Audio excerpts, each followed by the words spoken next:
on this episode. I also work not directly in finance, and I've noticed that a lot of people in finance are either musicians or are interested in aviation.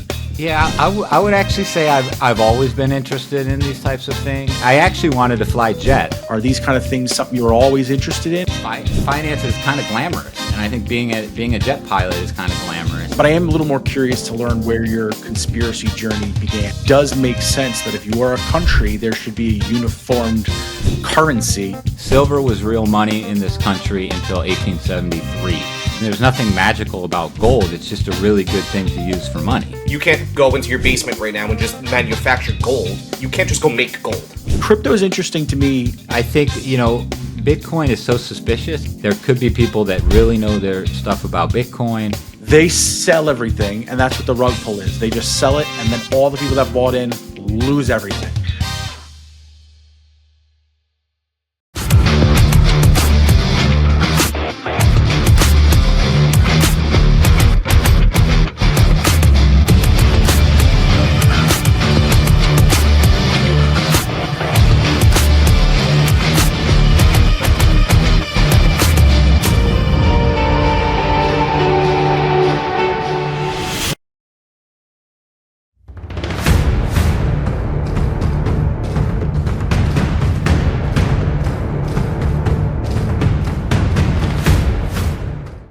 Tonight, we delve into the shadows of global finance, exploring the enigma that is the deep economic state.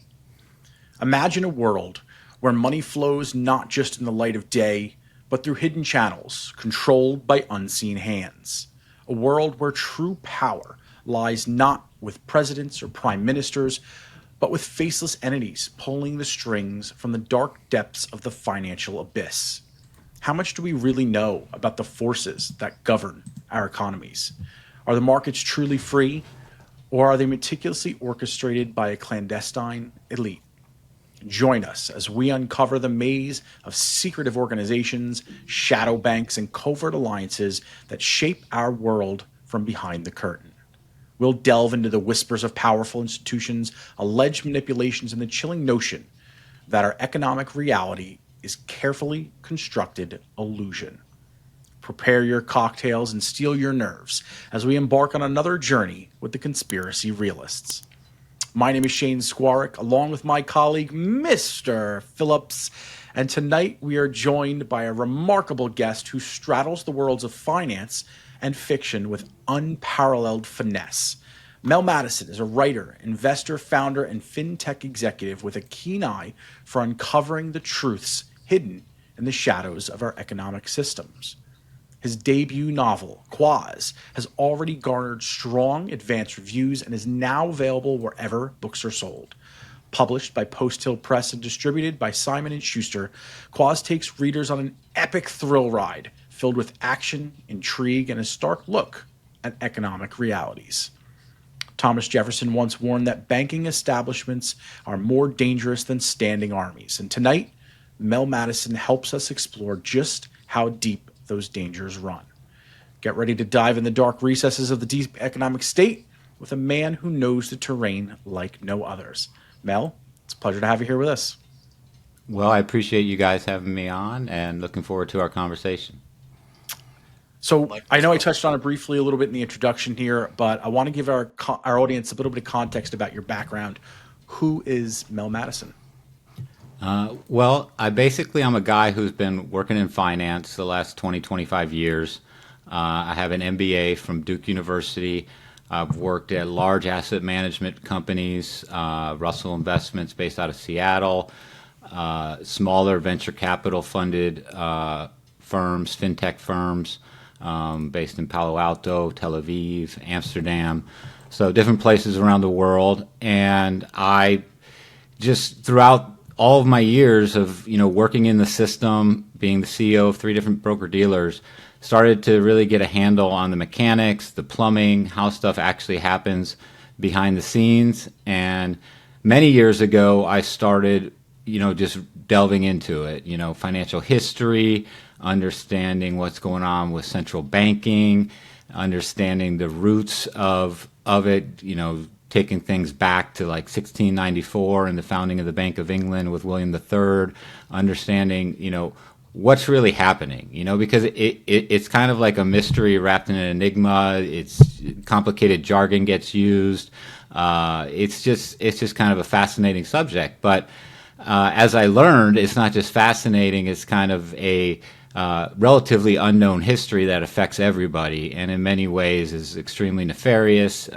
You might even call it evil or diabolical, perhaps even the greatest control mechanism the planet's ever known. So what I eventually got to was a point where I wanted to express some of these views, but I'm also a big fan of thriller books, old school stuff, Tom Clancy, Nelson DeMille, and so I thought I could take some of these deep economic state financial things and try to weave it into a financial thriller.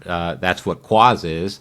And now I'm happy to come on to programs such as this and kind of spread the word about, some of these issues that I've researched and spent a lot of time looking at. Yeah, I think that's a pretty neat way to kind of approach the subject too. If you kind of look back throughout the history of time or the history of entertainment, how many social issues or conspiracies or anything of that nature were addressed through writing, through television shows. I always think about the X-Men growing up and what that was talking about, social structure. But with your background in finance, obviously, I don't think it's a big stretch here to talk to you about deep state and banking here. But I am a little more curious to learn where your conspiracy journey began. Are these kind of things something you were always interested in, or was it really your career that sort of started to open your eyes a little bit to maybe there's a little more going on than maybe we think? Yeah, I would actually say I've always been interested in these types of things.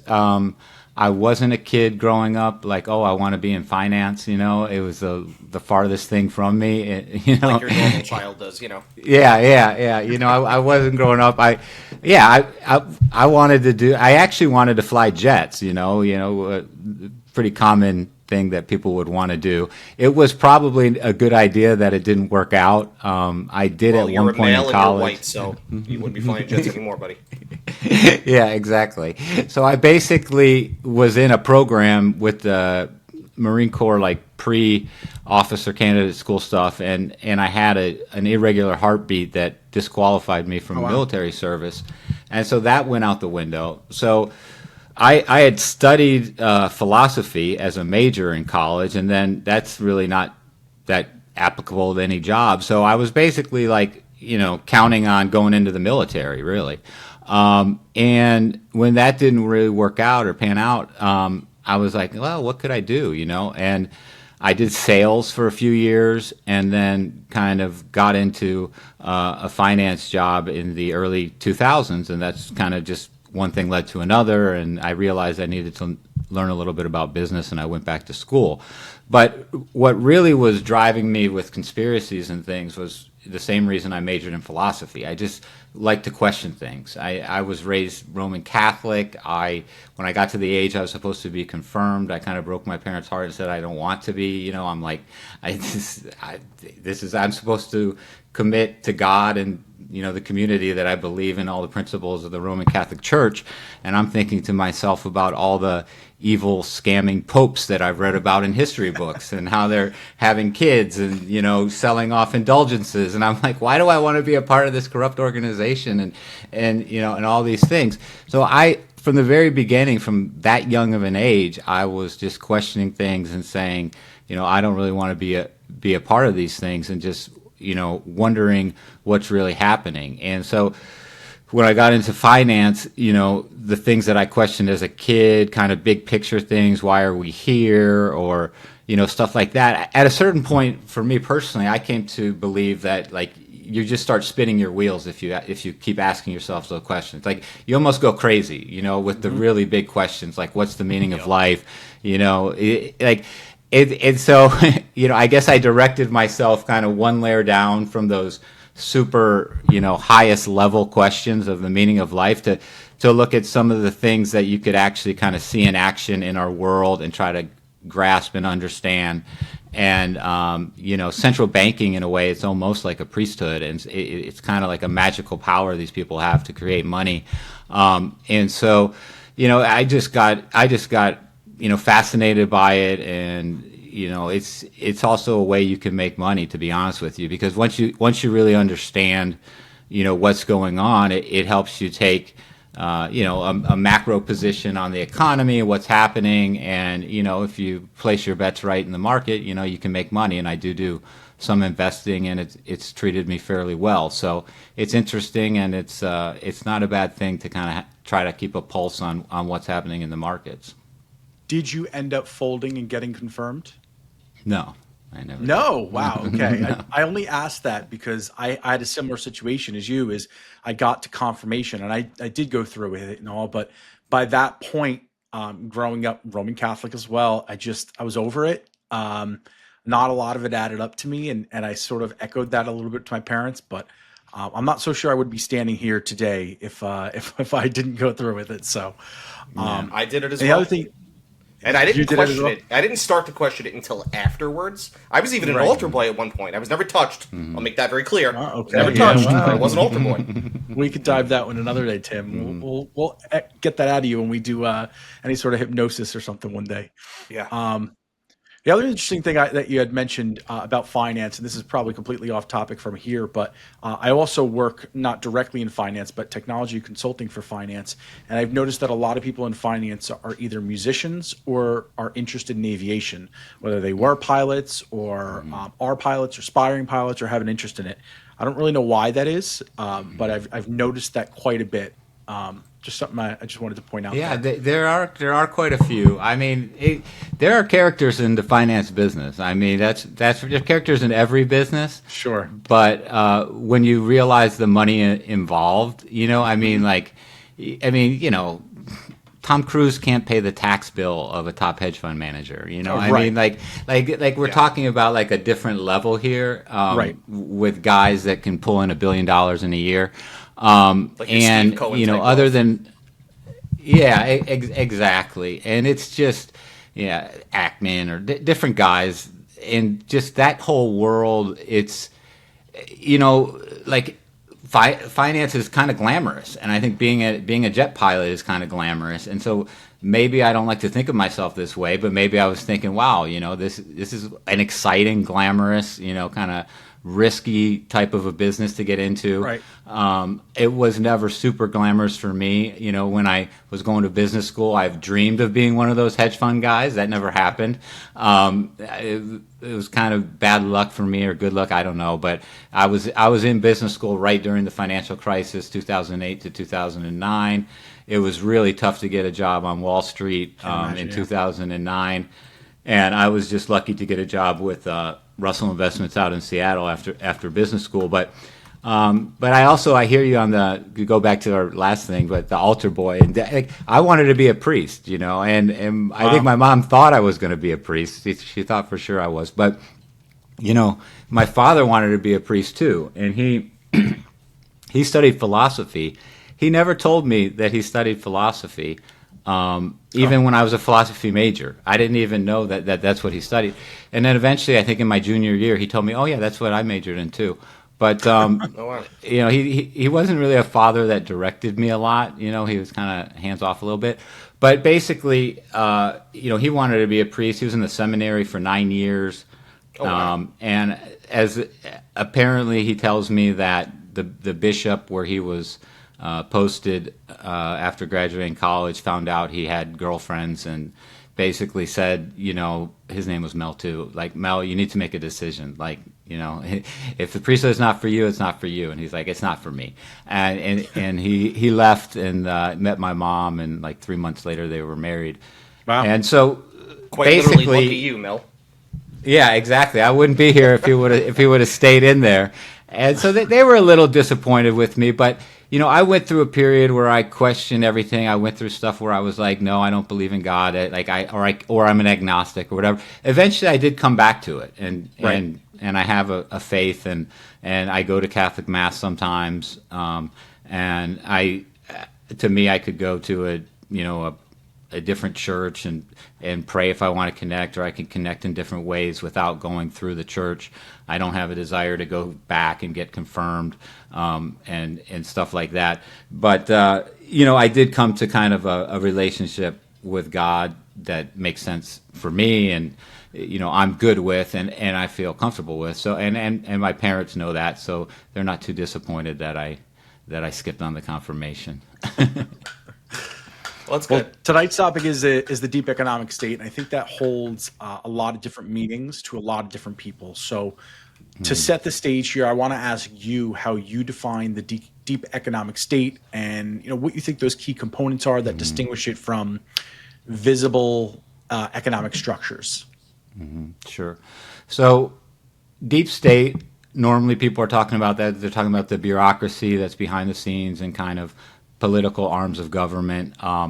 When I use the term deep economic state, what I'm really talking about is a lot of the large intergovernmental organizations that are behind the scenes in finance, and these are mainly three of them: the IMF, the International Monetary Fund, the World Bank, and the Bank for International Settlements, based in Basel, Switzerland.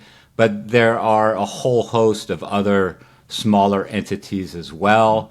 And of course, I believe that the people who are serving in, for example, in our country, in the Federal Reserve banks. So, we have a central bank here. It's called the Federal Reserve. Most people call it the Federal Reserve. But if you ever look at the symbol of it or look at the website, it's actually the Federal Reserve System. It was set up a very specific way to kind of have this front man type committee that you see, like the Jerome Powell's, but then the actual rubber meets the road with the 12 reserve banks, regional reserve banks that are under it. The New York Fed, the Richmond Fed, the Cleveland Fed, the San Francisco Fed. And so these 12 regional banks, are kind of part of the deep economic state too. So it's these large intergovernmental organizations, and then it's the inner workings of central banks around the world. And I think you could add in certain, committees or certain groups that deal with finance and economics in other organizations such as the UN. Mel, correct me if I'm wrong, but the Federal Reserve, and most folks don't know this, I might be getting it wrong, you're going to let me know, but the Federal Reserve is a private institution. It's not a government organization, correct? Yes, it's a private institution. It has a mandate from Congress. It was set up by Congress and signed into law by Woodrow Wilson in 1913. They did it on it's either Christmas Eve or the day before, like December 23rd or December 24th, 1913. When they signed it into law, many people that might be familiar with the Fed, there's a famous book by a guy named G. Edward Griffin called The Creature from Jekyll Island. Basically, representatives of the Rockefellers, of the Morgans, of all the powerful, wealthy clans in the United States met secretly on Jekyll Island, this island off the coast of Georgia. They schemed to get the Federal Reserve into place. They did. The American people did not want it. The president at the time did not want it. They handpicked the New Jersey governor. Woodrow Wilson was the governor of New Jersey at the time, and said, "We will back you, but you need to back the Federal Reserve." They basically put him into office in 1912. Back then, the president didn't get sworn in until March. So basically, within like 9 months of him getting into office, the Federal Reserve was put into place. The other thing they did that year in 1913 was they passed the constitutional amendment that started the income tax. So 1913 was a big year, and the next year World War I breaks out. I don't know if all of those things are coincidence. But basically, in the history of the United States, like this idea of having a central bank has been a lightning rod going back to the founding. Alexander Hamilton was pushing for a central bank. Thomas Jefferson was adamantly against it. He hated the idea of a central bank because basically what a central bank is it's a private institution, and it's essentially kind of quasi-governmental, but it's really kind of owned, backed, funded by wealthy banks. So if you look at the Federal Reserve, who owns the Federal Reserve, I mentioned that it's the Federal Reserve System, and there's 12 regional banks. You can go on to the Federal Reserve Bank of St. Louis website, and on their FAQs, it'll say who owns the Federal Reserve. It will say, well, like the Federal Open Market Committee, which is like Jerome Powell, like the people in Washington, D.C., those are kind of government bureaucrats. It will say the 12 regional banks are owned and run like a private corporation. They are owned by the member banks. The member banks are J.P. Morgan, Citibank. So the Federal Reserve banks are owned by the big banks. And interestingly, I think it was 2017, somebody submitted a FOIA request to the Federal Reserve Bank of New York. And the Federal Reserve Bank of New York is by far, in a way, the most important bank. It's the bank that carries out all of the open market operations. It's the bank that when we're buying trillions of dollars of treasuries, when the Federal Reserve is buying trillions of dollars of treasury bonds, it's the Bank of New York that's doing it. They're the ones that are creating the money, going into the market. And in fact, in the beginning, this open market committee and the Jerome Powell type person, the chairman of the board of governors, they didn't even get to set rates. It was all the 12 regional banks themselves got to set the interest rate. So you could have a different interest rate in Chicago than you could in New York. It eventually coalesced. But basically, this is like a private institution. The regional banks pay dividends to the member banks. And somebody in 2017 or 2018 sent in a FOIA request. They wanted to know the ownership percentages of the Federal Reserve Bank of New York. Federal Reserve Bank of New York surprisingly submitted a response. And part of the response was to say, we're not a governmental agency. We're under no obligation to respond to a FOIA request. So that, they admit it. I mean, it's not a question. But basically they said, but in the interest of transparency with the public, we're going to let you know who owns it. And it was like, I think 55% of it was owned by J.P. Morgan and Citibank, and then there were like a host of basically all these other banks that are in the New York district own the rest of it. But I would add that the Federal Reserve, it's dominated by the big banks, and what the big banks really do is, in the beginning, it was actually a way to actually make profits, but they don't make profits. When the Federal Reserve makes profits on its balance sheet, all those profits pretty much go back to the United States Treasury. So they go back to the government. There's ways that the reserve banks can make money, the regional banks can make money, and so there are dividends that get paid out, but they're inconsequential. The main reason that it's important that these member banks own the Federal Reserve is that the Federal Reserve is the regulatory organization for the banks. Right. So it's the fox guarding the hen house. It's who's putting in the banking regulations, who gets to decide about a bailout, who gets to decide. All of these things are the important decisions. So it's not so much, the Federal Reserve's made $200 billion this year and they're sending money to J.P. Morgan. That's not what's happening. What's happening is J.P. Morgan saying, okay, Silicon Valley Bank's going under. Well, Federal Reserve, you're going to backstop it, you're going to guarantee it, and then you're going to sell us all of the assets at a sweet price. And they're making those decisions. And when you look a little deeper, you look at these reserve banks and how they're run. They have 9 members. All of them have a board with 9 members on it, and the banks get to pick 6 of the 9, which controls the board. So right. The banks own the Federal Reserve banks. They pick the board members of the Federal Reserve banks, and then you have this dog and pony show with Janet Yellen or Ben Bernanke or Jerome Powell being selected by the president and representing the people. But no, these institutions are owned by the banks. One of the first episodes we did of the Conspiracy Realist, we talked about the Titanic and the conspiracies around the Titanic, and how one of those was basically directly correlated to the creation of the Federal Reserve, and J.P. Morgan happened to cancel last minute on that. So just kind of an interesting tie-in there. I'm curious to ask, you said Hamilton was in favor of creating the central bank early on in history. How does currency work before a federal bank is created? Because in my opinion, it does make sense that if you are a country, there should be a uniformed currency that is regulated by your country, not privately, but by your country to some degree. How is that working before we create the Fed? Yeah, it just to tie a bow on that last thing. So Hamilton did win. He got a central bank put in place. It had a 20-year charter.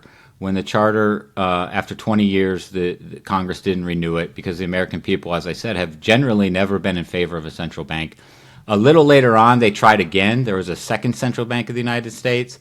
And when Andrew Jackson got into office, he hated it.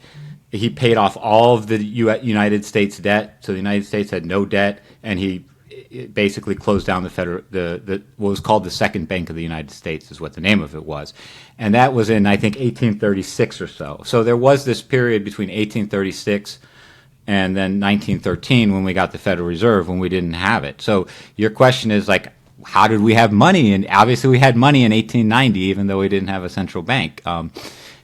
So in the beginning, the Constitution, if it's read closely, you know, the word is used that the government, the Congress, has the right to coin money. It doesn't say print and coin money. It says coin money.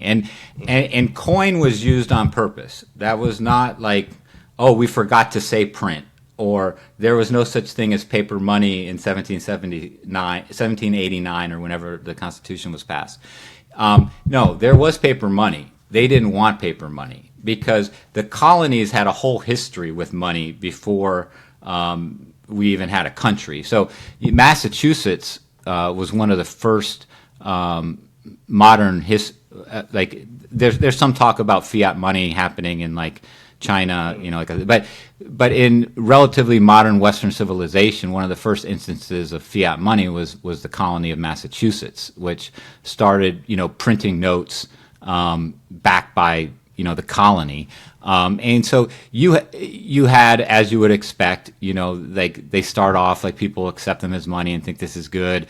Massachusetts says this is like a one-time thing. We're only going to do like $100,000 worth of these notes, and within like 2 years, there's like $30 million worth of these notes floating around the colony of Massachusetts. Yeah.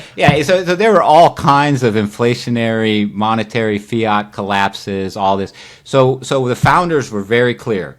Coining money can be done by the government to make the legal tender, but what that money is, and they define it by like a certain number of grains of gold and a certain number of grains of silver, and originally it was at a ratio of 15-1. They later changed it to 16-1 as the market price of silver fell because you know, some silver discoveries in Mexico happened. But basically, it was a certain amount of gold and silver, and then only America could mint American coins, and these were the official American coins. But as a practical matter, because it was, you know, silver or gold, people accepted any silver or gold. And then if you wanted official American coins, you could take your silver and gold to the mint, and they for free would turn it into to coins.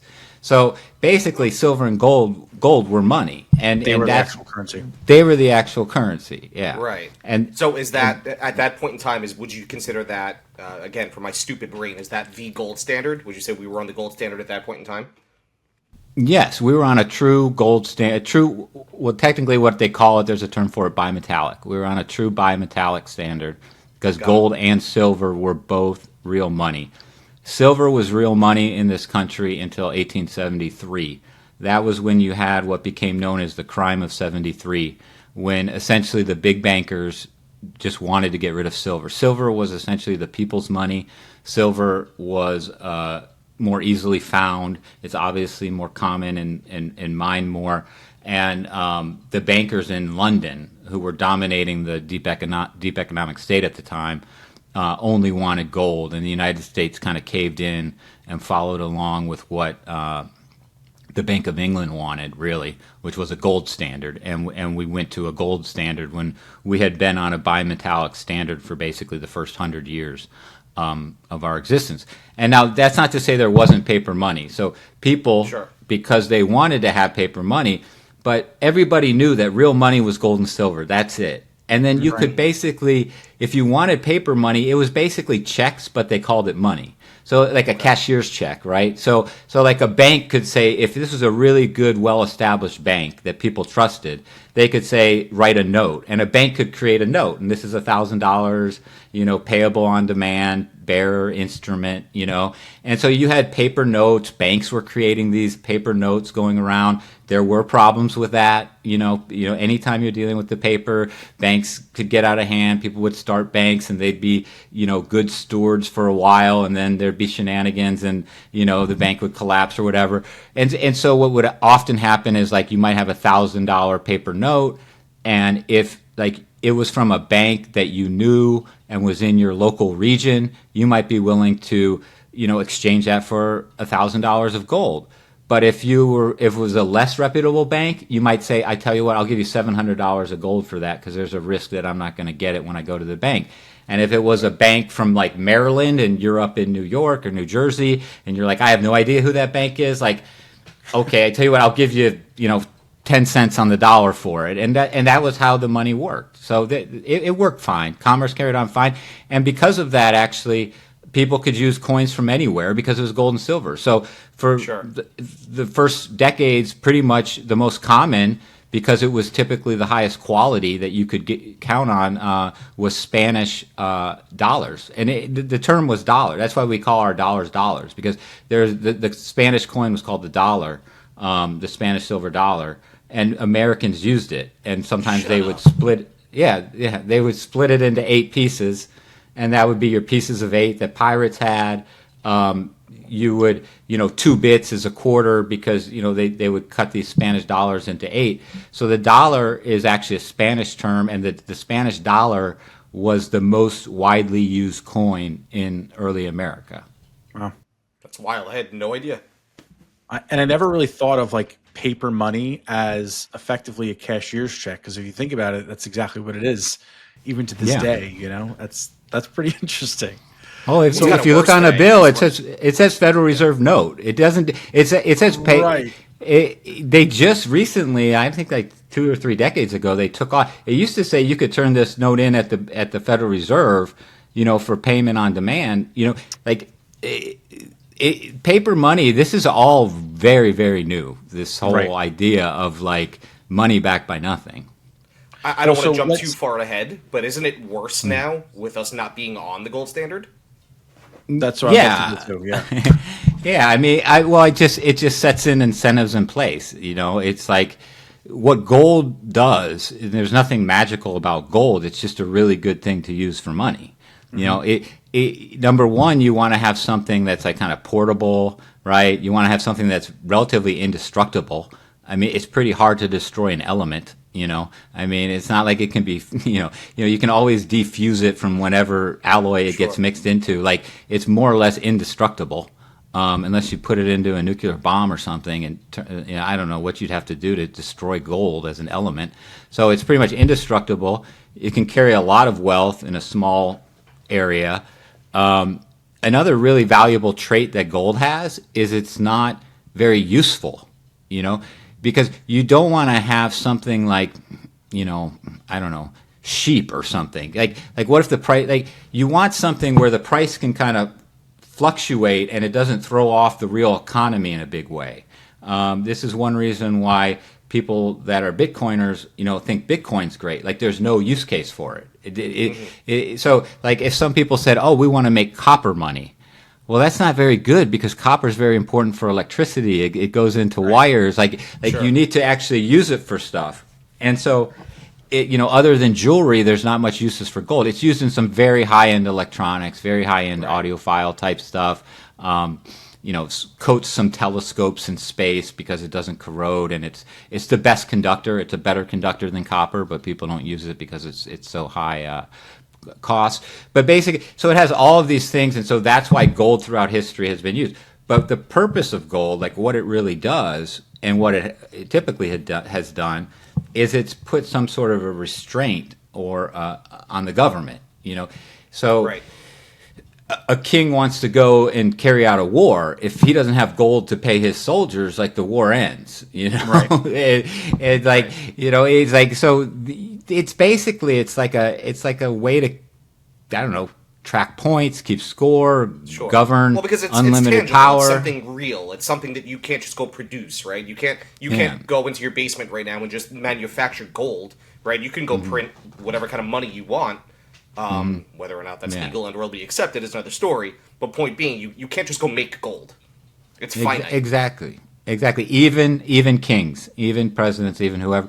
And so it serves humanity's purpose to be on some sort of a gold standard. Once you go off of that, and then you go into this fiat realm, which we've been on since 1971, when Nixon suspended convertibility of the dollar into gold.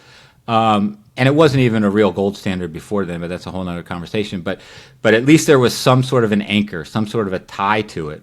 Once you go off on that, then what happens is there just becomes this almost undeniable urge to just keep printing, and we're seeing that happen in every country, government, regime, empire that has eventually moved into the fiat realm. Eventually, they inflate that currency value to zero, and they go bankrupt. And inflation and things like that, you could see it at the collapse of the Roman Empire. They started reducing the amount of silver content in coins. They started doing all kinds of things, clipping. They called it clipping, where they would take. So there's always this inflationary debasement of money at the decline of empires that you see, throughout history. And, once we went off that gold standard, most people believed it was pretty much only a matter of time until there's some sort of a dollar collapse. Mm-hmm. So how are these entities at the top here exerting so much control over kind of the global financial system? Mm-hmm. So we talked about, I mentioned like almost the godlike power of printing money, and so it's kind of, I think it might be important to kind of like go back just a little bit to central banks' creation in the 17th century. So sure. And why that happened. So I talked about how like kings were kind of governed by gold, and the King of England in the late 1600s, William III, he was bankrupt basically. He had borrowed money, he couldn't pay it back. He had hyper-taxed his citizens. So basically he knew if he raised taxes anymore on the people of England that there was going to be civil unrest and revolt. And he wanted money to fight a war with France. And he wanted to build ships and he wanted to hire soldiers. And he didn't have any money. And he had borrowed money before, but he couldn't pay it back. And so nobody would lend him money. And so he's the king, but he has nothing. He can't take money from his subjects anymore. So he calls in wealthy people in London and says, how can I get money? I need money because, these shipbuilders, they're not going to build ships, from some piece of paper. They want gold. They want silver. And they basically said, okay, we're going to come up with a plan. And the plan was the modern central bank. And that was the Bank of England. And the wealthy people said, here's what we're going to do. We're going to set up a bank. They called it the Bank of England. It was founded in 1694. As the king, you're going to give us the exclusive right to print paper money. So we're going to print paper money. And we will tell people that they can come to the bank and get gold or silver with this paper money if they want to. But as king, you're also going to demand that everybody accept this money as money. So that the blacksmith in some far-flung town in the UK can't say, I don't want to take that bill. It's the law of the king. You have to take this bill. And what we're going to do is we're going to force people to take these bills, and what we're going to get in return from the people, we're going to confiscate their gold and silver, and we're going to tell them that it's in the Bank of England. And they're going to think it's in the bank, and if they want it, they can get it. And we'll keep some money in the bank, so when some people come to get the actual money, they can do it. But most of that money, we're going to give to you, the king, and then you can use it to fight your war, and then you pay us back all of that money plus interest. And that's how we got into this perverse situation where, like, we're printing bonds that then, the Federal Reserve is buying our bonds and we're paying interest to a central bank. Like, why are we doing that? Why aren't we just saying, why aren't the United States Treasury just saying we're running a $2 trillion budget deficit, we're going to produce $2 trillion, and that's going to add $2 trillion to the money supply, but it's the same thing as if the Federal Reserve buys it. There's no difference.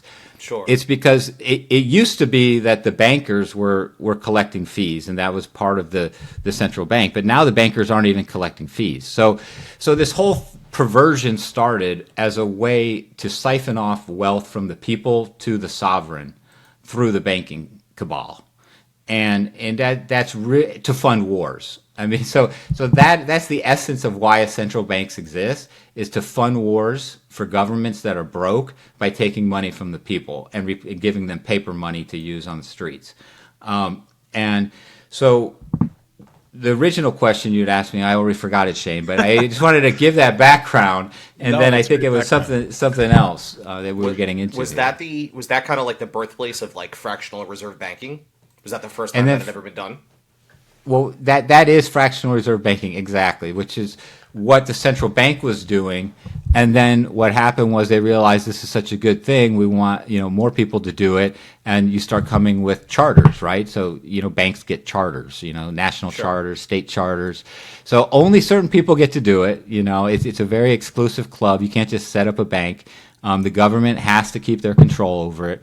And, we had a free banking period in this country, and it was kind of like the Wild West of banking. But you basically start granting charters, and then banks get to create money. So JP Morgan gets to basically take your $100, Tim, and then you think it's still your 100, but they then loan out, $90 to somebody else, and that person could take that money and deposit that $90 in another bank, and they could loan out, $80, and all of a sudden that $100 that you started and gave to the bank now has created, $500 worth of credit in the economy.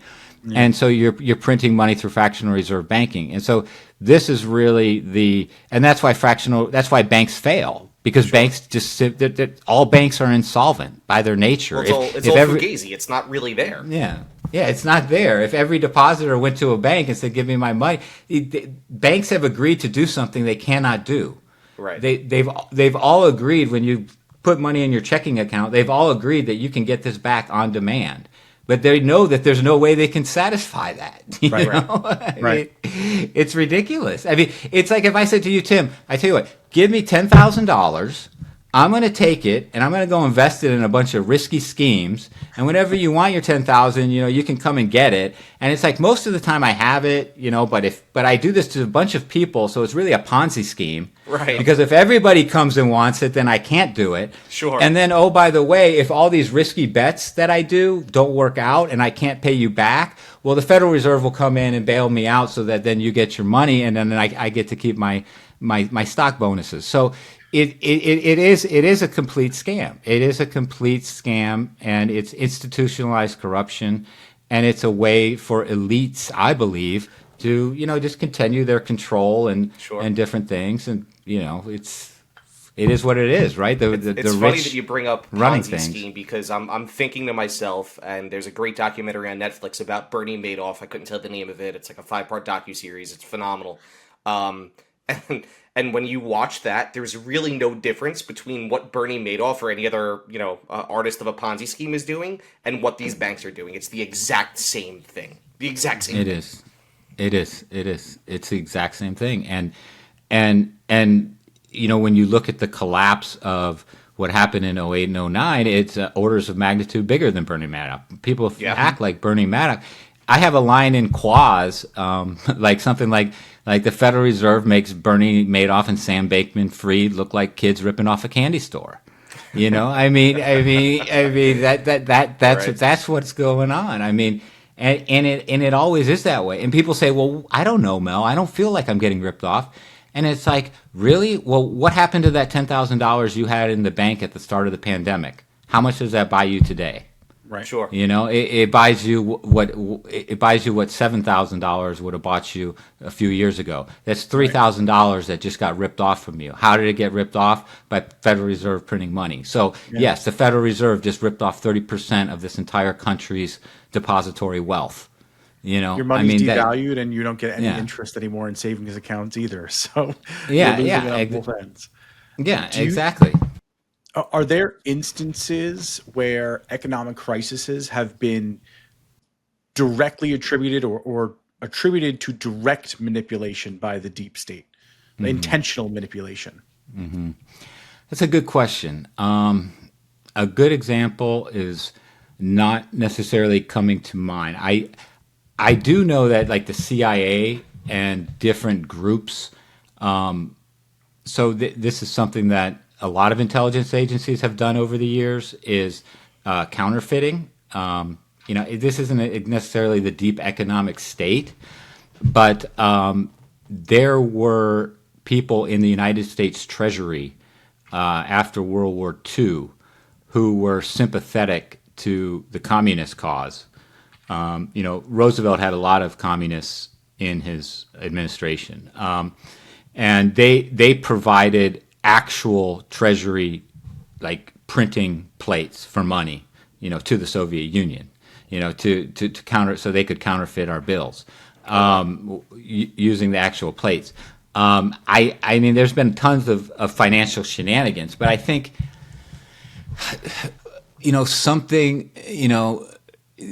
some people have said that Reagan, during the Reagan era, there was intentional manipulation of the oil markets to bankrupt the Soviet Union. Russia has been called a country or a gas station masquerading as a country. They're essentially a petro nation. That's where their wealth comes from. And people felt that they could bankrupt the Soviet Union by manipulating the oil markets. Supposedly there were some back dealings between the United States government and Saudi Arabia in order to drive down crude oil prices. I think it got down to like $10 a barrel at one point in the 80s, not long before the collapse.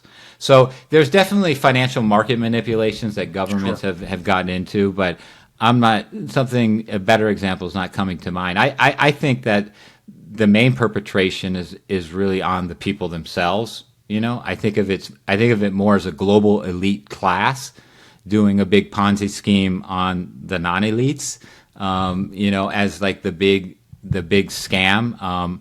But I'm sure there's some of these smaller examples, like counterfeiting plates and oil manipulation and stuff that happens. Well, counterfeiting has become such a big and overlooked problem just south of the border in all the South American countries, all Central American countries. I mean, they're printing money literally in blocks and sending it to the United States, and nobody can know the difference because they've literally got the same paper that we're using in the Federal Reserve or fiber paper. What about the 2008 financial crisis? I've heard some conspiracies over the years that might have been an intentional collapse, made a lot of people money or made the right people money, kind of sunk the markets and allowed some of those elites at the top to buy a bunch of things up, whether it's land, whether it's homes. I mean, you see a lot of banks now own property, which is something that was unheard of back when, our parents were growing up. Banks never really owned homes like that. And now they do, not just directly from 2008, but everything in years subsequent to that. Any feeling on that? Yeah, I think that there have always been, and this happened in the Depression too. There were people who, I think it almost gives them too much credit to think that like 10, 15 years before the housing bubble happened, there were some guys in a room saying, let's create a housing bubble. And I think certain things start happening and certain people have inside information. People in these banks have inside information, right? They know who's defaulting on mortgages. They know what's going on with credit cards. They see what's happening. And because of that inside information, they're able to see what's happening ahead of time, prepare ahead of time, and then swoop in to take advantage when other things go under. And you saw that happen in the Great Depression. People like the House of Morgan. You had the Joseph Kennedy, I think, sold all of his stock positions in like March of 1929, or he was a few months early.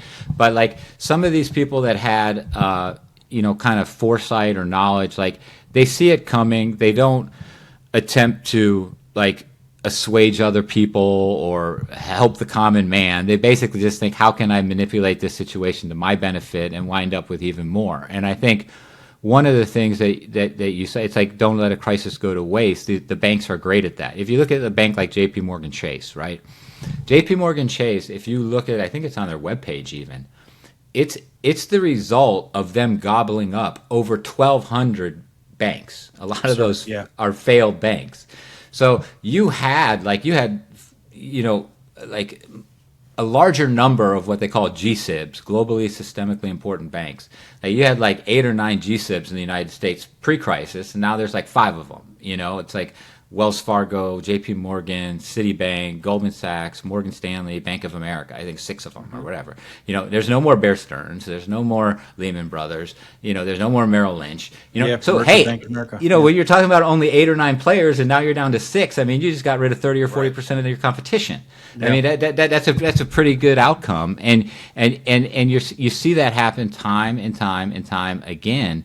It's this consolidation, and it's like, again, it's enabled through the Federal Reserve. The Federal Reserve gets to decide who lives, who dies, and as I said, who owned the Federal Reserve banks of New York, Citibank, J.P. Morgan, they're still here. Lehman Brothers isn't. I don't know, how the conversations went in the rooms of deciding, okay, we're going to let Bear Stearns get bought for like $2 a share. Lehman, you're going to fail. Morgan Stanley, you're going to get bailed out. But so basically, I do think that there's a lot of advantage that happened to a lot of people from the crisis, and they wound up in better, stronger positions. You look at J.P. Morgan today; it's like the 10th most valuable company on the New York Stock Exchange or on American exchanges. It's worth over like $500 billion. It's worth more than it ever has been. And other banks are gone, and other banks like Citibank are still worth a lot less than they were before. So there were winners and there were losers. And J.P. Morgan has always had this kind of special relationship. Right. Like, and this goes back to the man himself, to J.P. Morgan, to James Pierpont Morgan. I mean, he was almost the Federal Reserve before there was a Federal Reserve. There was this famous story of this big panic in 1907, and the whole system was going to collapse, and J.P. Morgan basically was called all the big owners of the banks into the White House and locked the door and said, we're not leaving till we figure this thing out, and supposedly saved the crisis or the panic of '07. So there's some sort, and people talk about Jamie Dimon, the CEO of J.P. Morgan, maybe running for president or being Treasury Secretary. A lot of these people go back and forth between Secretary of the Treasury. Right. During the crisis, we had John Paulson, I think he was from Goldman Sachs. Trump had Steve Mnuchin. I mean, all these guys. Steve Mnuchin, who was Trump's Secretary of the Treasury, some bank failed a few months ago, North Carolina Community Bank. Steve Mnuchin's private equity firm swooped in. The Federal Reserve lent them buy it. So this wall of corruption, it's on both sides of the aisle. It's with central banks. It's rampant. But do I think that somebody actually planned it all out? I don't know.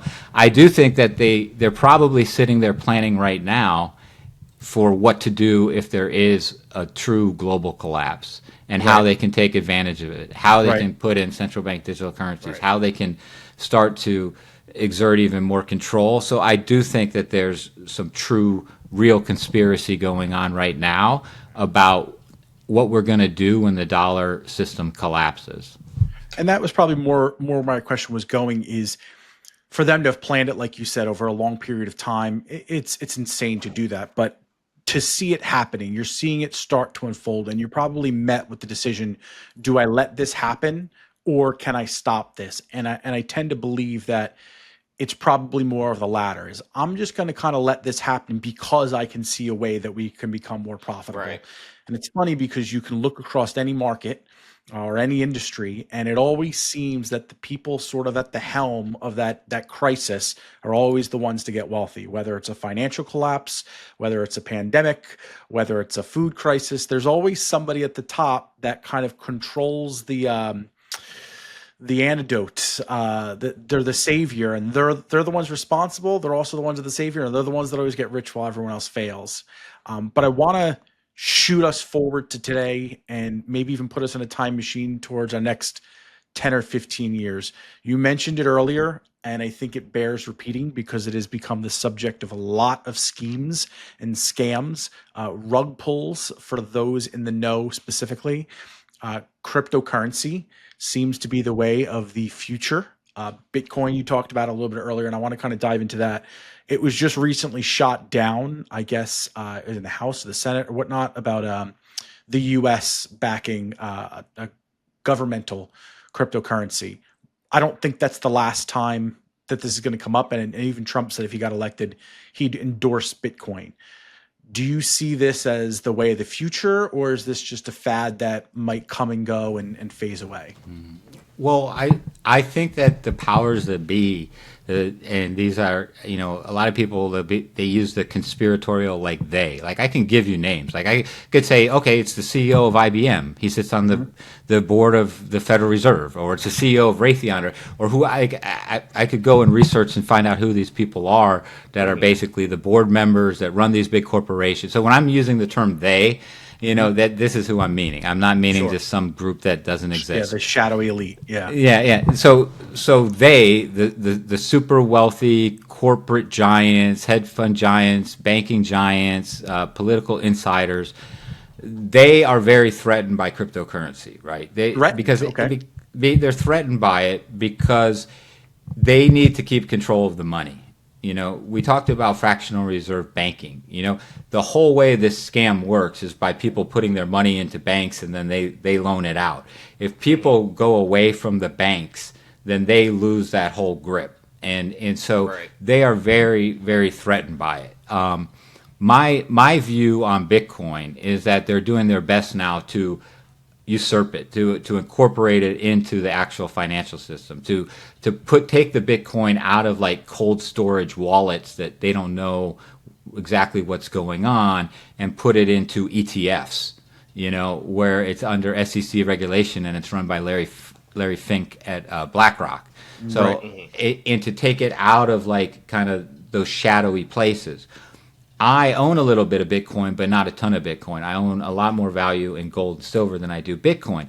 Not because I'm like against Bitcoin, or I think Bitcoin's a good idea, but I literally have underwear older than Bitcoin. So, how can I trust what's really going on with Bitcoin? Like, I think it's as a speculative thing. I think if everything goes the way Bitcoiners think, I could see it going to 100,000, to 1 million. I could see that conceivably happening, and that's why I keep a little bit of it. But I also could see, somebody pulling off a 9/11 style terrorist attack funded by Bitcoin, and there being a public outcry to outlaw it, and all of a sudden the value goes to $2 a Bitcoin or something like that. So I don't know what's going to happen. I like things like gold and silver. There's a 10-ounce silver piece. Oh, that's cool. I got a paperweight on my desk, a 100-ounce bar of silver. Cool. Like, I own precious metals. I've owned precious metals for a long time. They've done well. I trust precious metals. Where do you live? I'll be right there. These things have been around for thousands of years. Well, I notice I'm holding silver. It is 10 ounces, but at $30 an ounce, it's only $300. My iPhone is you can't even buy an iPhone with this. But the gold is not here. But basically, the point about Bitcoin and crypto is that it is a threat to them, and so I think that they're trying to incorporate Bitcoin. I also think that they were threatened by stable coins, right? So people don't know stable coins. It's basically a token backed 1-for-1 to the US dollar. Some way you get $100 worth of value to the stable coin issuer. They take that $100 and put it into treasury bills, 3-month T-bills, and then you can send that money anywhere. It's worth $1. Everybody knows it's worth $1. The biggest ones are like USDC Circle is one of the biggest ones. There are other big ones.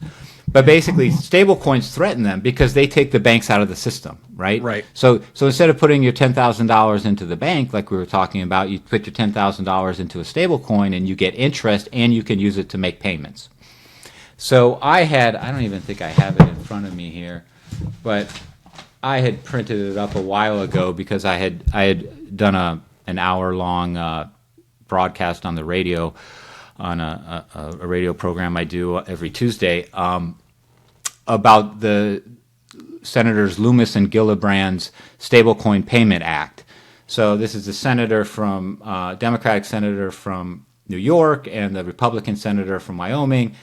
They submitted this bill, a Payment Coin Stable Act. And when you read what they want to do, what they're doing is it's basically a backdoor central bank digital currency. They're saying that in order to be an official stablecoin in the United States, you need to hold all of your collateral in a Federal Reserve depository institution. Right. So that a stablecoin issuer can't buy those T-bills and hold those T-bills outside of the banking system. And so they see that people are using digital payments because they have utility, they're useful, but they need to get that money into the banking system. They cannot lose that grip. And so their first choice was to do a central bank digital currency. And everybody freaked out about it because they saw how Orwellian it was, and nobody wants it, and people are fighting back.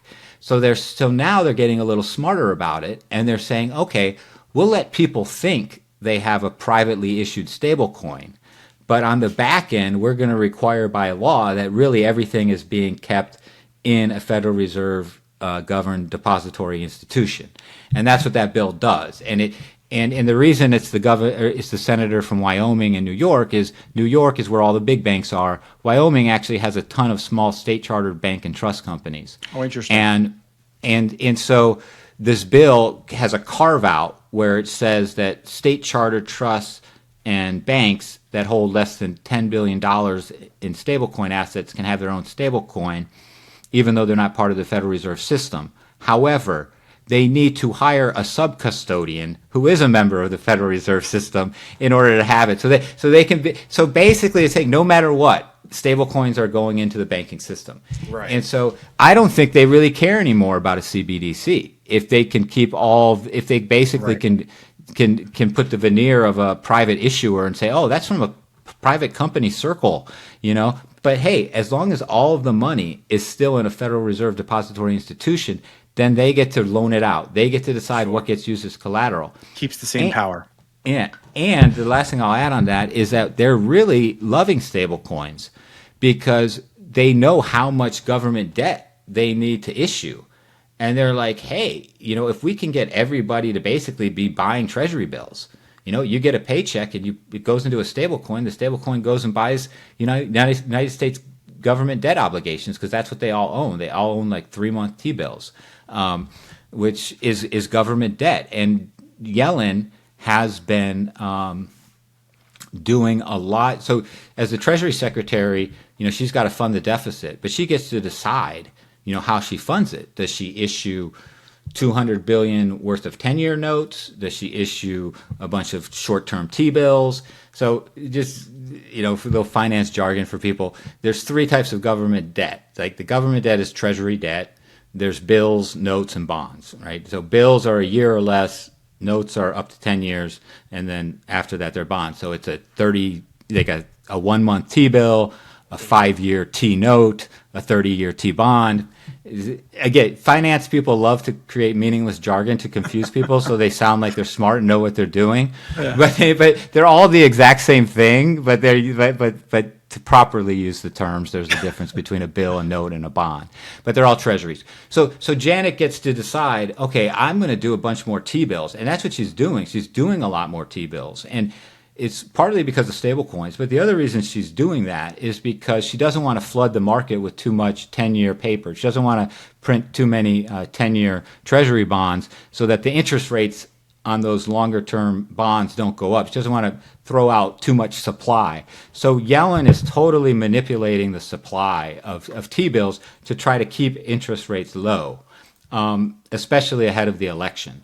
And like most people, at least me, I believe like the 10-year, treasury bond, which is currently yielding like 4.5%, it probably should be yielding closer to 5.5%, 6%. But because of this yield curve manipulation that the Treasury is engaging in cooperation with the Federal Reserve, they're keeping interest rates relatively low, even though we've had all this inflation. It's kind of crazy that we've very briefly, the 10-year note went over 5%. We had 9% inflation. These interest rates never got out of whack because they were manipulating them. So they're completely manipulating everything we see. That they're manipulating mortgage rates, they're manipulating treasury rates, they're manipulating interest rates. And then you got the banks issuing credit cards, and what are they charging? They're charging 25% interest. They're charging 30% if you're late. So the American people, they're late on their bills. They get to pay 30%. The government, $35 trillion in debt, they get to pay 4%. Oh, I learned that the hard way, my friend. Yeah. It should be illegal to charge somebody 25% interest. It's ridiculous. I know people. I work with a lot of friends and family to help them kind of reconcile their debt, come up with plans. And I know people close to me that they're paying X number of dollars a month in debt, and of that, let's just call it $500. $20 is actually going to the capital. The rest of it is all interest because the interest is so high and it's compounded so much. And it's just like you will literally never get out of debt. You're paying hundreds of dollars a month, but you're paying 20 towards what the principal payment is. It's killer. Crypto is interesting to me. Again, being in technology, I'm always fascinated and scared by technology all at the same time. Bitcoin specifically, just the one thing that's always concerned me about Bitcoin is we're told that there's a finite amount of Bitcoin and we have to mine it to get it. Right. Got it.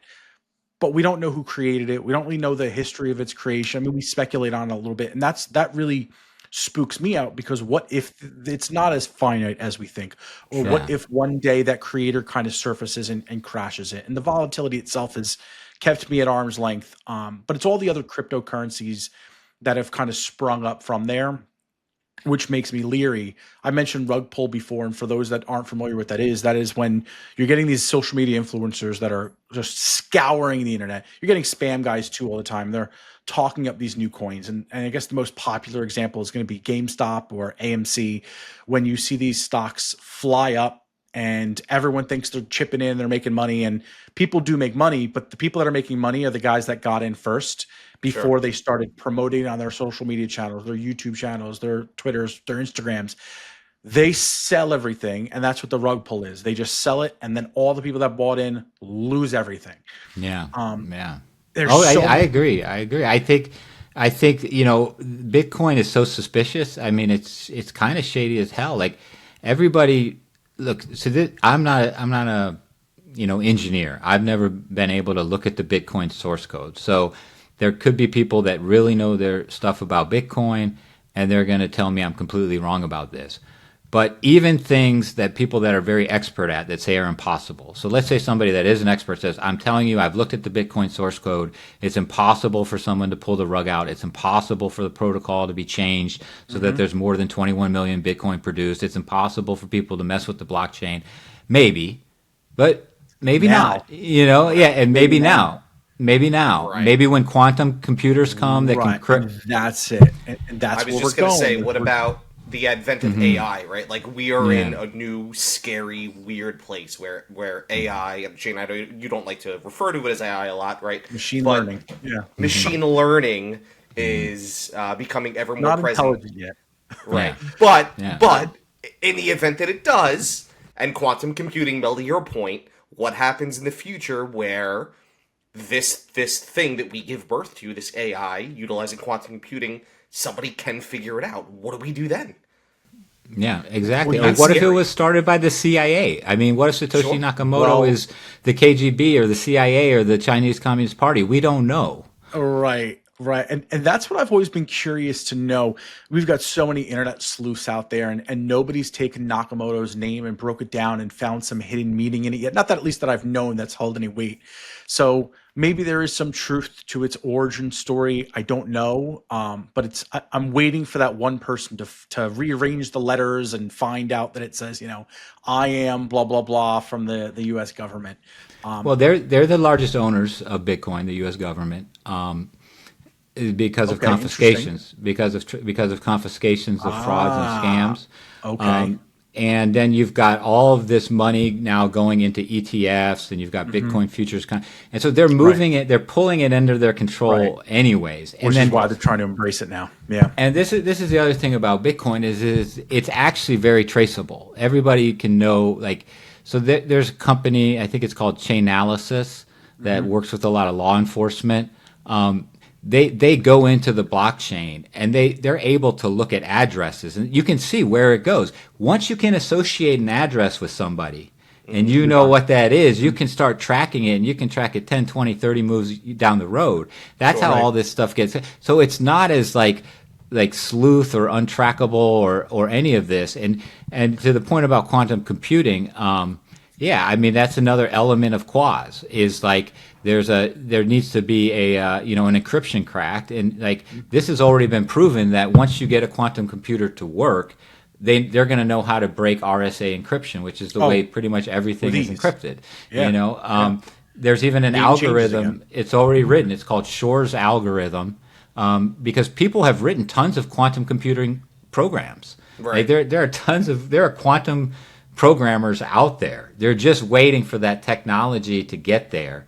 And once they do, I mean, yeah, what if China does in some dark black lab somewhere, or some, CIA, whoever, NSA, and then they find some way, because like the Bitcoin's on the blockchain and all these nodes and all this stuff, I don't know, they find some way to like simultaneously crack into like over 50% of the Bitcoin addresses and wallets, and I think you need 50% to change the protocol. And I mean, who knows what could happen? That's why I think the theory of it is a good theory. Like, let's have a money that can't be corrupted. It has no useful thing in the economy, and it's just a tracking mechanism. I also think the powers that be don't like all these people who got wealth for no reason at all, just because of first mover advantage. Right. I think the populace populace in general don't like it, because they feel like, oh, because you were some nerdy guy who bought 10,000 Bitcoin in 2015, now you get to be a billionaire. Is that really how our society works? So there's a lot of societal issues with Bitcoin going to where they want it to go, and then and there's nefarious things in there. There's all kinds of issues with it. So I don't know where that's all heading, but it's fascinating. And yeah, I mean, they're working on quantum resistant encryption and technology. I don't know, is that embedded in the protocol? Have people thought about that? So I think when you're dealing with Bitcoin as a financial asset right now, you're just dealing with a speculative asset. You can pretty much put on a chart in the last year the moves of Nvidia stock and Bitcoin, and they're like match one for one. Right. Like it's like a risk appetite speculative thing. If it ever becomes a true store of value, if it ever becomes true digital gold, that will be after a long price discovery process, and then that volatility will go away. It's not there yet. Right now, it's in the midst of this speculative frenzy, and I think it could continue to go on, and I think it's worth having maybe 1 or 2% of your invested assets in it, just in case it does go to $1 million. But also, if it goes to zero, you're like, okay, well, I took not the end of the world. I took a 25 to 1, a 30 to 1 bet, and I lost, but I can survive. And you don't feel so bad if it goes to 100,000 or 200,000. You're like, oh man, even though I only bought $5,000 or $2,000 or whatever, I'm participating. Right. So that's what I generally recommend to friends and family. And I also say just stick to Bitcoin, because I think all these other coins are crap. I think. Oh, it's a gamble. Yeah. Putting your chips down on red and that's a real gamble. Yeah. If you're dealing with the Doge coins or whatever, yeah. I look at it like that 15-leg parlay on a Sunday. Yeah, exactly. That's what they are. That's what they are. And if you want to play that because you feel you have some knowledge about these coins, go at it. But as far as like investing, like, would I ever tell people, oh yeah, put 40% of your IRAs into Bitcoin? No. What if people told me they wanted to put 30 or 40% of their IRAs into gold or silver? I would say, yeah, that's probably not a bad idea. It's not a bad idea. And I have a good chunk of mine, at least probably 25% in either precious metals, mining stocks, because I do feel like we're in this later stage of an asset bubble crescendo. It's like an AI-fueled GLP-1, which are the weight loss drugs, like companies like Eli Lilly. And I actually think the S&P 500, stock market's at like 550, 300 or whatever it is right now. It's probably going to go to 6,000 within the next year. It's probably going to go to 7,000 within the next 2 years. I feel like around sometime during the next presidency, we're going to have a real financial comeuppance. And it's going to be as the Social Security and Medicare trust funds start to run dry. So these trust funds, they're on a schedule. Everybody can see how much money is in it. It's publicly released by the government, And in 2020, the trust fund started going down. Until 2020, the trust fund kept growing. It got to about 2 point some trillion in the Social Security trust. Now it's being run down, And, Social Security, it's a pay-as-you-go system. So all the payments are made through the trust fund and through people's Social Security taxes. And within the law, as it's written, the government cannot meet any shortfall. So there's going to have to be some sort of a legal, somehow Congress is going to have to make a decision on what to do about this as we get closer to the end of the next presidential cycle, because that's around when it's going to go bankrupt. And what's going to happen is, it's like Hemingway said, how did you go bankrupt? Slowly at first and then all at once.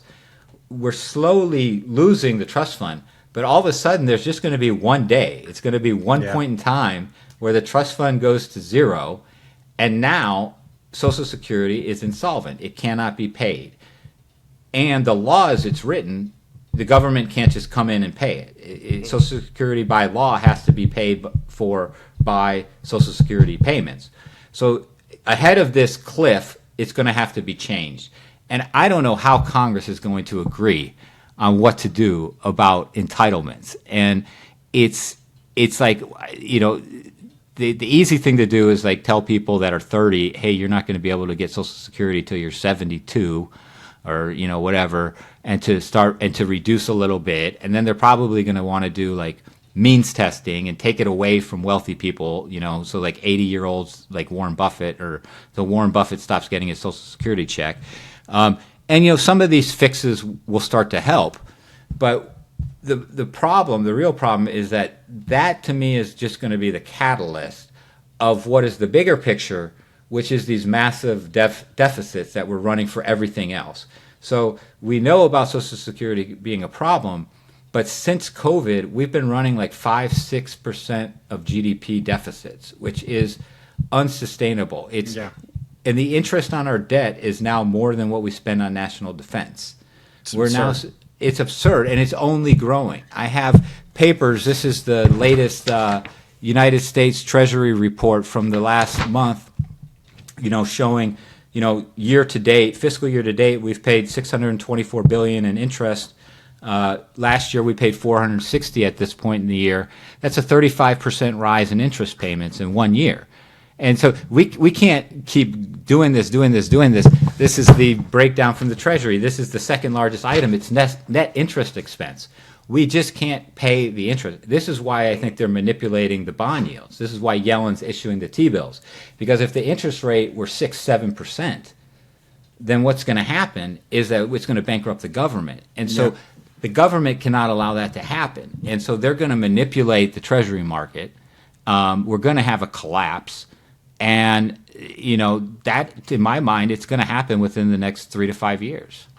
And that's, I warn people, like, get ready for it, because, if you're like 55 years old and you're thinking of retiring in 5 years and you're like, I'm going to keep all my money in the stock market, like, at some point, I don't know when it's going to happen. I can't tell you the month or the day. Sure.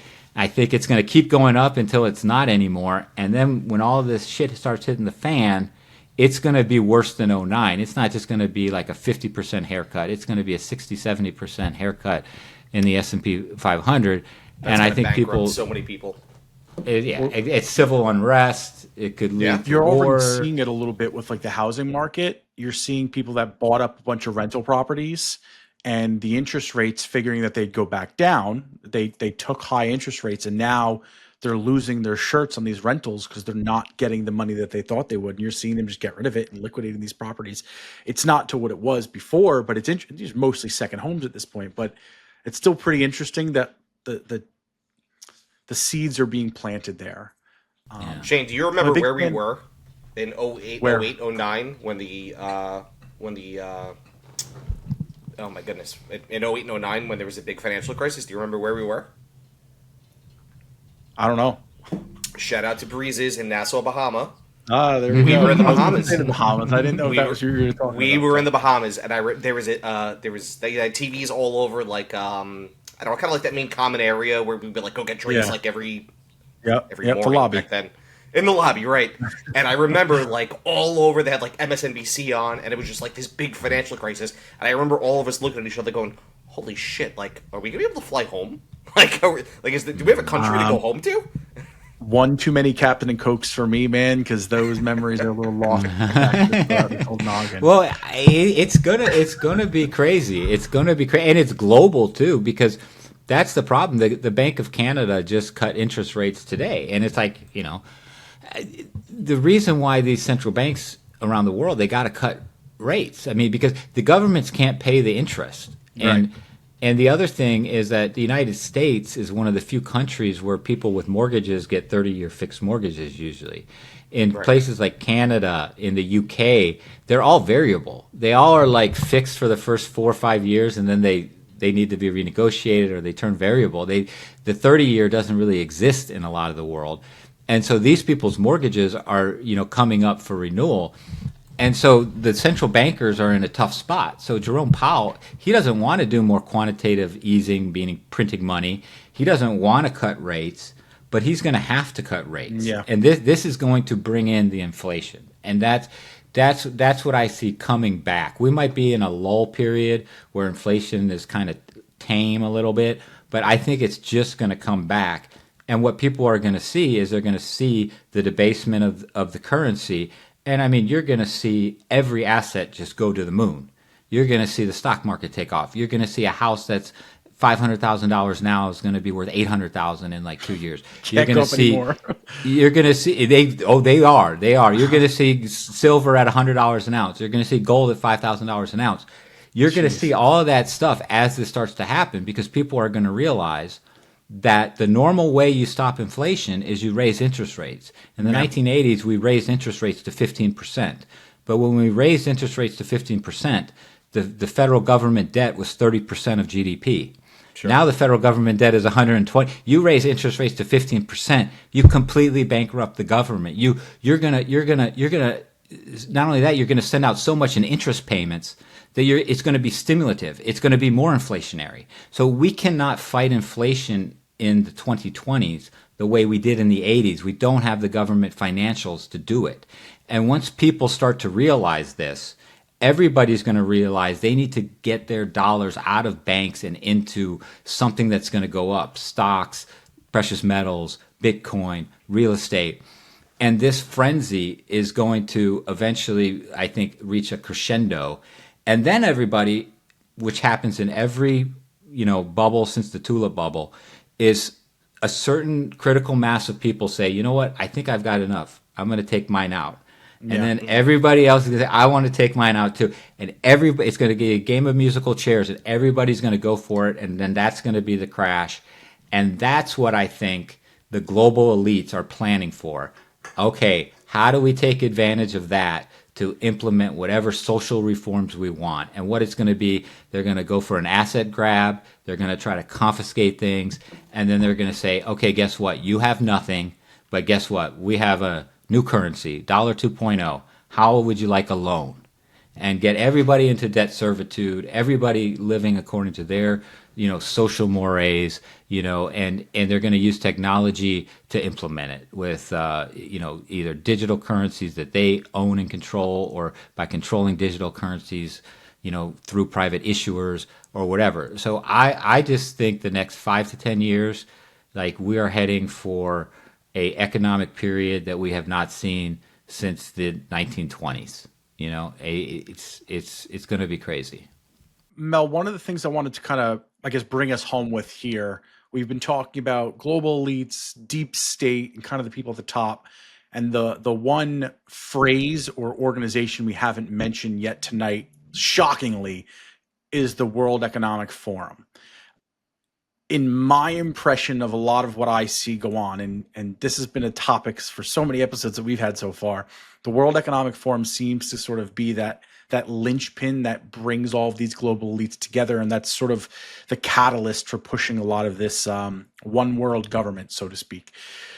Do you think that they're involved in the pushing of digital currency? And if we were to get that digital currency, I guess my biggest fear is that social score, right? If you don't trust in this politician, or you don't follow this particular law, they cut you off.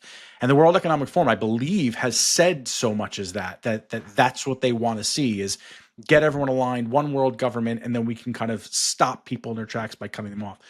Do you see them being involved here, or is that still just more speculation and fear mongering? Well, I mean, I'll tell you, Switzerland is a shady place, and the World Economic Forum is there, but the other thing that's there is the Bank for International Settlements, which we didn't talk to, which is the bank for central banks. So this is a place where Jerome Powell, Christine Lagarde, the head of the ECB, all the top central bankers go to the Bank for International Settlements, the BIS in Basel, Switzerland, every 2 months to meet completely in secret. They don't disclose what they talk about. They basically secretly coordinate monetary policy, and global monetary policy, and basically they are leading the charge for central bank digital currencies. The BIS, they have what they call the Innovation Hub. They release white papers like the blueprint of the monetary future. They are doing projects. They have Project Aurum, Project Jura, all these crazy like CIA operation sounding projects that are all for instituting central bank digital currencies with organizations like the Hong Kong Monetary Authority, the Central Bank of Qatar, and they're working and they're putting this all into place. They call it the global rails for like interoperability, programmability, and programmability is their big key word. And that programmability means exactly what you said. Okay, we can program the money. We can say, okay, Shane, you've already bought 10 pounds of red meat this month. You don't get to buy any more of that. You don't get to buy any more ammunition. Or, you know what, we want to support a DEI initiative, so we're going to give a favorable interest rate to LGBTQ this month for Pride Month or something. I mean, like you get to do whatever social thing you want to do through the money. Now, they don't advertise that that's what they're doing, but it's like once they have this power, it's like oh yeah, we're never going to, we would never do this. We would never confiscate people's gold. Oh, well, in 1933, Franklin Roosevelt made it punishable by up to a year in jail or a $10,000 fine to own gold, right? I mean, $10,000 fine in 1933, that's $1 million in today's money. It's crazy. Like, I've seen the old bills that were posted everywhere. Like you had to turn in your money to the government or be arrested by this date, Sure. So the governments are always going to do things that you think they never would do if they have the power to do it. And so once they get a money that's programmable, then they're going to start programming it so they can program us. And that's what a central bank digital currency is. That's why so many people are scared. That's why I think, they're trying to do it in backdoor ways, which they might succeed at. And so I'm not an expert really on Klaus Schwab and the World Economic Forum, but I do know that like Switzerland, I mean, there's a reason why Hitler didn't invade Switzerland, because, you think about it, you think about who is really powerful, who was so powerful that even the nut job Adolf Hitler would not go into that country because he did not want to mess with the bankers. That's such a good point. It is who is truly in charge. I mean, the BIS, half of the board of directors were freaking Nazis. I mean, like they were arrested, for war crimes, and they all got like 2-month sentences, pardons. Like when Hitler invaded Czechoslovakia, he literally like held a gun to the head of the Czechoslovakian central bank and told the BIS, the central bank for central banks, who controlled all of Czechoslovakia's gold, tell the BIS they need to release all of Czechoslovakia's gold and send it to Berlin. And the Czechoslovakian central bankers were like, okay, we'll do it, but the BIS will know, like, we've just been invaded by this madman. They're not going to actually do it. Well, the BIS did it. They sent the money, to Berlin, and all the gold bars of that Czechoslovakia had. And this is the BIS board. It was Germans, it was Americans, it was British, all together, working together in an international cabal. The leader was an American. He's like, when we're at the BIS, I'm not an American. So crazy. I represent the international, monetary, global elite, basically. And they did these things. and it was supposed to be destroyed. In 1944, in the Bretton Woods Monetary Conference, Americans were like, we need to get rid of this organization, the BIS. And they agreed at the conference. This was the conference that put into place the entire post-World War II monetary system we operate under.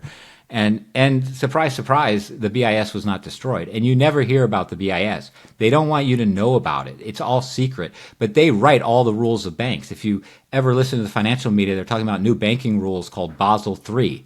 Right. Well, they call it Basel III because it's created at the BIS, but they don't want you to know it's created by these Swiss bankers, and they don't want you to know that it's not even a Swiss banker. It's owned by the central banks, and it's a sovereign institution.